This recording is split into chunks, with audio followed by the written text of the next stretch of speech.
And so I felt like that really offered itself up in a nice complementary way. What's up, friends? So when I start with a duet love song, I like to begin with the instrumental, because if the song's instrumental, if the atmosphere of the song is not supplying the exact vibe that one is going for with their love song duet, then it's not going to play well overall. Like, you want the lyrics and the music to match each other really, really well.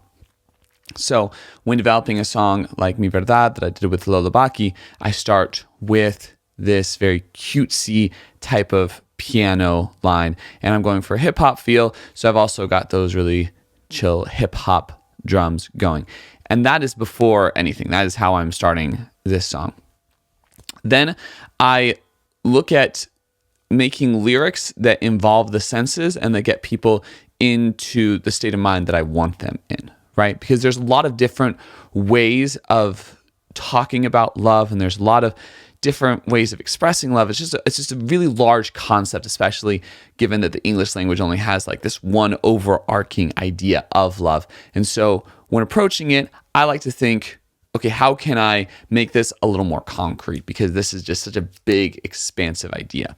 So that's why in the song I start with, subtly sweet like a fresh blueberry, kisses on cheeks like wings of a fairy, lips light pink like a sakura cherry, flavor of the week, results may vary. So I'm going with taste and smell combined, because that's how our taste works. It combines with our smell.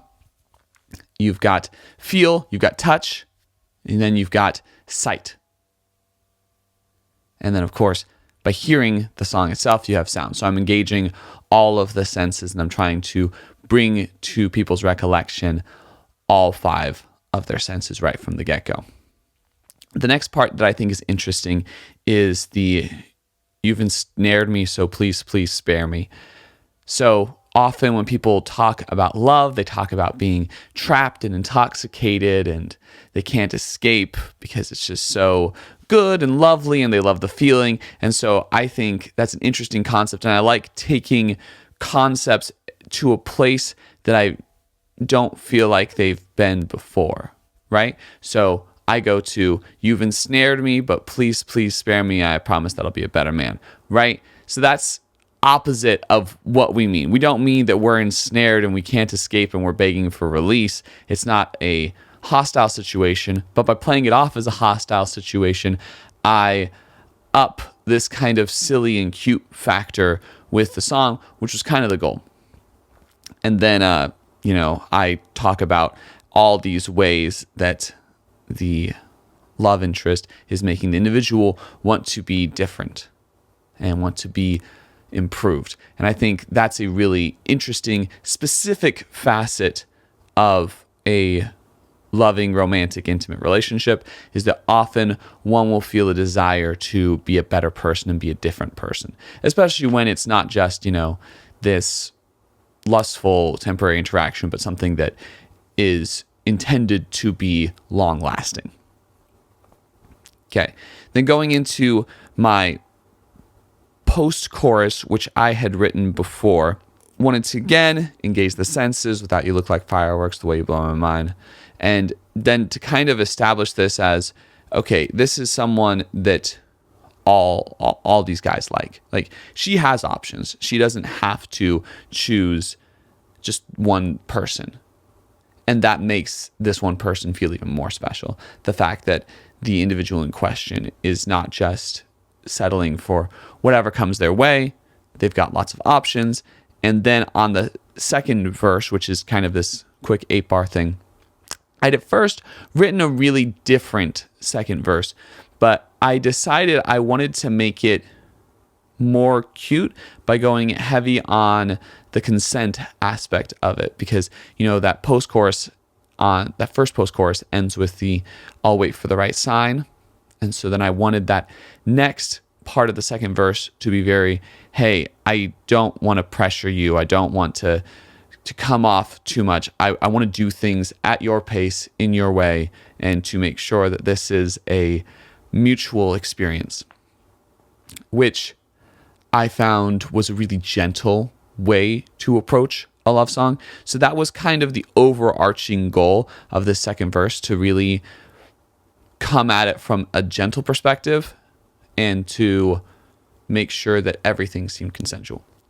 Now, when working on a love song, one can have two approaches for a duet. They can either write both halves of the duet themselves, or they can send a track with an open spot to the person that they would like to duet with. They can get together with them, write it together. In this case, I sent the track to Lola and just trusted in her writing abilities. I think she's a good writer, really great performer, good singer. So I thought, let's just see what happens, and maybe she won't even like it. That's always a possibility too. That the co-writer that you want to work with isn't even going to respond. And that's happened to me before, right? Well, I'll send someone a song and they'll just say, this isn't for me, or, I want to work with you in the future on something at some point, but I don't have time right now. So luckily, Lola was very excited about it. And then she sent me back her part, and it's very pretty. And I like the difference in approaches, because we're definitely going for that cutesy hip hop thing. And that's was in my email and my message, is I have a cutesy hip hop song that I would like you to join me on. And so we had that, but the other aspects, that hesitation, that feeling of wanting to be better and to improve oneself, I wasn't locking Lola into those categories, because I find that relationships are more interesting when people have slightly different effects of the emotions on them. And I also find that duet songs are interesting when there's kind of a slightly different effect on each individual.